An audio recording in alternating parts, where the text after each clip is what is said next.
Poďme sa teraz pozrieť na skupinu E, kde je situácia mimoriadne vyrovnaná.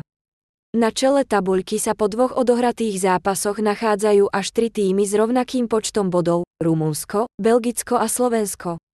Všetky 3 tímy majú na konte po 1 výhre a 1 prehre. Rumunsko vedie tabuľku vďaka lepšiemu skóre, keďže v 2 zápasoch strelili 3 góly a 2 inkasovali. Belgicko má rovnaký počet bodov ako Slovensko, no lepšie skóre, keďže strelili 2 góly a 1 inkasovali. Slovensko sa nachádza na 3. mieste zo skóre 2:2. Na chvoste tabuľky je Ukrajina, ktorá má na konte tiež 3 body, no horšie skóre 2:4. V skupine F vedie Portugalsko, ktoré po 2 odohratých zápasoch získalo plný počet 6 bodov zo skóre 5:1. Na 2. mieste je Turecko s 3 bodmi a skóre 3:4. O 3. priečku sa delia Česká republika a Gruzínsko, ktoré majú na konte zhodne po 1 bode. Česko má skóre 2:3, zatiaľ čo Gruzínsko 2:4.